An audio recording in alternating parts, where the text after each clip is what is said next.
Wali Kota Solo sekaligus bakal cawapres Gibran Rakabuming Raka disebut Sekjen PDIP tidak lagi berstatus kader PDIP. Sementara itu Partai Golkar menyebut bergabungnya Gibran ke Golkar tinggal menunggu waktu.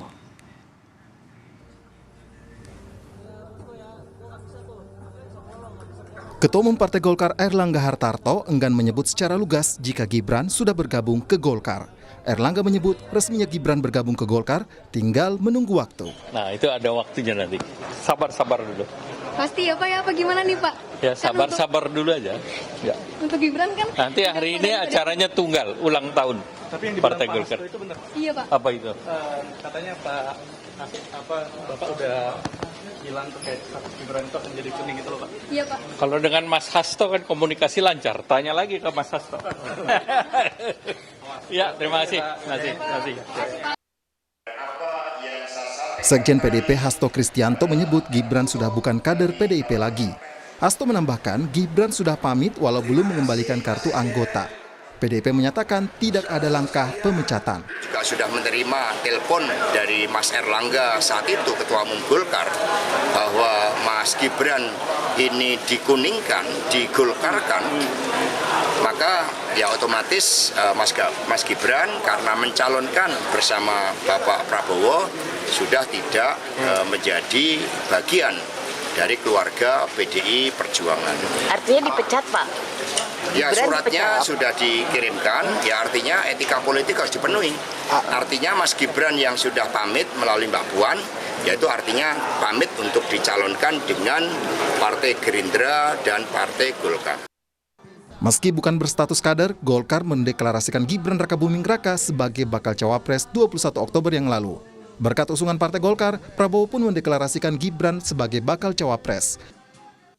Mereka mendaftar ke KPU sebagai peserta Pilpres di hari pendaftaran terakhir 25 Oktober yang lalu atau di hari yang sama saat mereka deklarasi.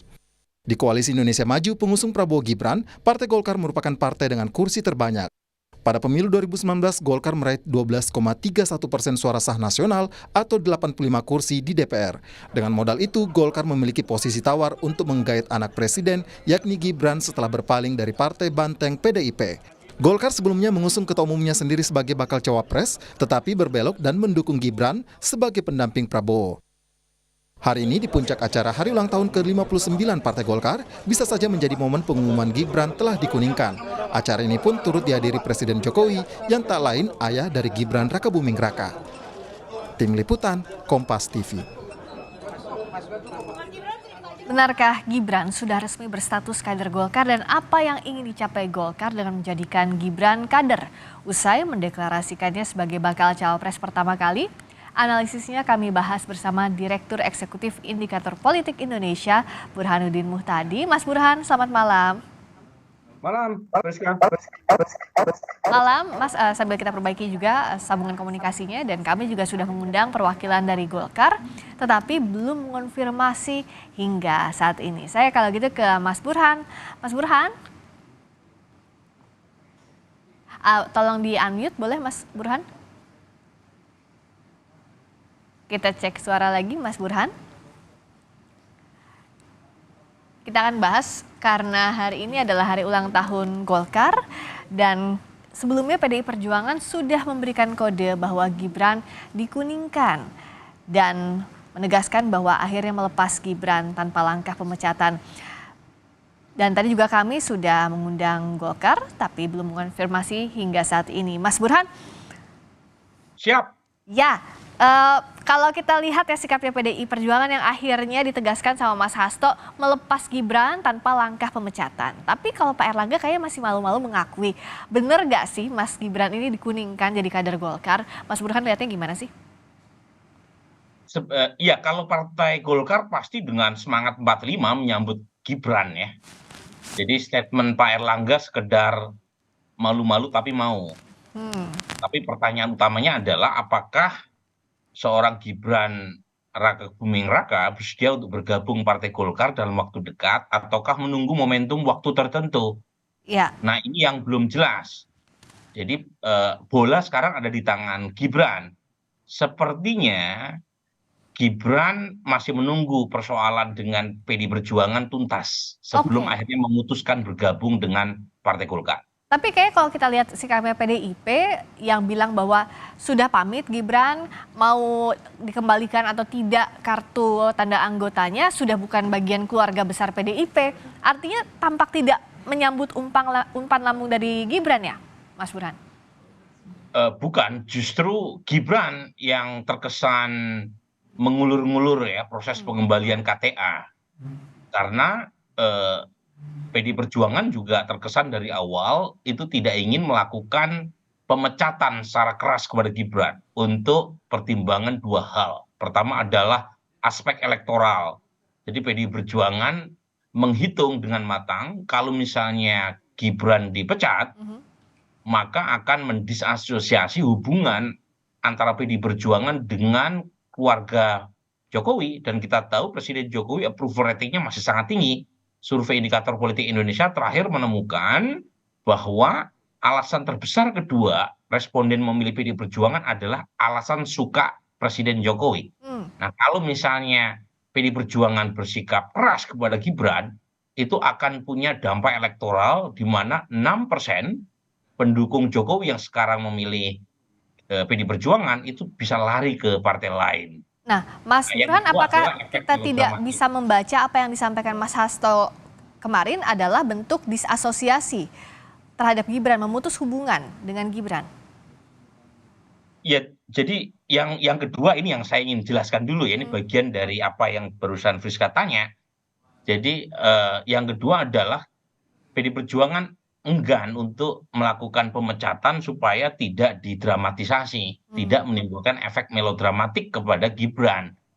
Jadi PD Perjuangan terlihat sangat lunak kepada Gibran. Gibran sendiri juga ingin playing victim. Jadi kedua belah pihak ini seperti ingin playing victim dan akibatnya tidak ada kejelasan apakah Gibran masih anggota atau kader PD Perjuangan atau tidak.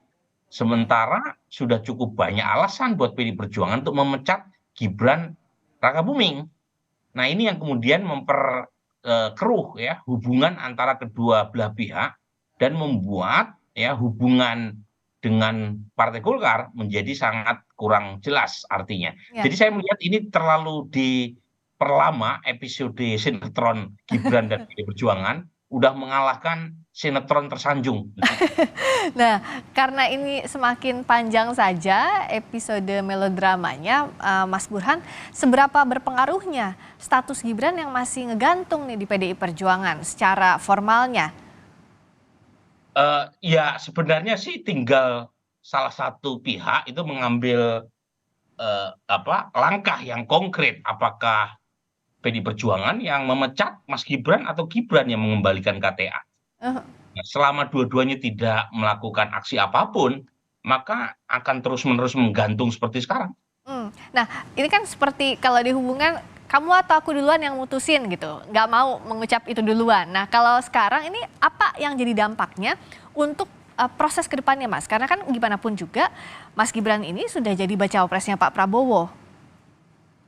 Iya, jadi kalau misalnya ini terus-menerus terjadi, disasosiasi antara PD Perjuangan dengan keluarga Presiden Jokowi makin besar. Dan jangan lupa bukan hanya Gibran, Friska. Mulai misalnya diikuti oleh kakak ipar Gibran di Medan. Jadi kader PD Perjuangan juga, yaitu Mas Bobi, wali kota Medan, secara terbuka mengatakan mendukung Prabowo Gibran di Pilpres 2024. Dan kalau misalnya PD Perjuangan tidak segera mengambil sikap, maka tanda kutip ya perlawanan terbuka semacam ini akan makin sering kita dengar dan PD Perjuangan akan dianggap tidak berlaku adil kepada kader mereka. Karena sebelumnya kan banyak sekali kader PD Perjuangan yang main dua kaki, jangankan menjadi cawapres, mendukung capres-cawapres yang tidak diusung oleh PD Perjuangan saja bisa dipecat. Ya. Nah, sebelumnya Budiman Sujatmiko, sebelumnya lagi dulu mantan wakil gubernur Jawa Tengah ya, Rusdi Ningsih juga dipecat oleh PD Perjuangan padahal sekedar mendukung Pak Prabowo waktu Pilpres 2014. Jadi PD Perjuangan punya impact, kena dampak negatif juga karena dianggap kurang berlaku adil kepada setiap kader. Kalau nanti hasilnya Gibran yang mundur mengembalikan KTA atau dipecat PDI Perjuangan, akan seperti apa dampak perbedaan secara elektoralnya, bisa dibaca atau enggak Mas Burhan? Dan yang kedua, kalau Gibran bergabung ke Golkar, apakah juga ini bisa berpengaruh ke elektabilitasnya Golkar? Iya, jadi saya menangkap ada kecenderungan basis loyalis Presiden Jokowi mulai melirik pasangan capres lain, termasuk juga berteduh di bawah partai politik di luar PDI Perjuangan.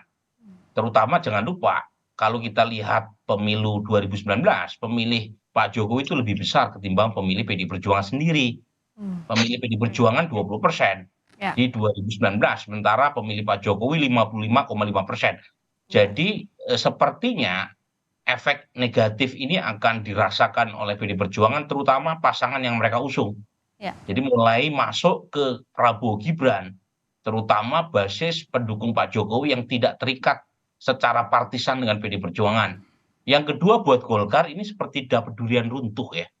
Karena Golkar ini sedang terpuruk ya dalam banyak survei. Sekarang sudah single digit ya.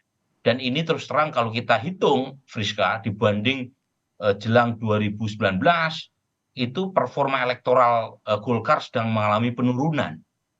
Dibanding periode yang sama jelang pemilu di 2019. Nah, ketika ada Gibran masuk di dalamnya, itu punya semacam ekspektasi mengungkit secara elektoral elektabilitas Golkar. Minimal tidak sampai single digit ya, minimal bisa bertarung secara kompetitif dengan Gerindra. Di 2019 Gerindra dengan Golkar itu beda tipis secara popular vote, tetapi kursinya lebih banyak Golkar. Per hari ini perbedaannya makin menjauh. Gerindra justru makin meninggalkan Golkar, dan Golkar butuh suntikan dan vitamin baru secara elektoral, dan sepertinya mereka menemukan itu di diri Gibran. Dan kalau ini nanti memang diumumkan Gibran sebagai kader Golkar, tampaknya diskusi kita akan semakin menarik lagi Mas Burhan ya, kita pantau nanti menarik seperti karena apa. ini Friska, pasti akan menambah antagonisme politik antara PDI Perjuangan dan Golkar. Jangan lupa, Golkar yang pertama kali mencawapreskan Gibran, padahal Gibran masih menjadi kader PDI Perjuangan. Jadi semakin jauh juga Perjuangan jaraknya ya. saya kira juga akan punya perhitungan, tanda kutip ya, dengan Golkar yang dianggap telah menyabot gitu ya kader terbaiknya. Apa yang akan dilakukan? Betulkah Gibran segera berpindah ke Golkar? Kita nantikan. Terima kasih Mas Burhanuddin Muhtadi, Direktur Eksekutif Indikator Politik Indonesia, telah bergabung di Sapa Indonesia Malam. Makasih Mas Burhan.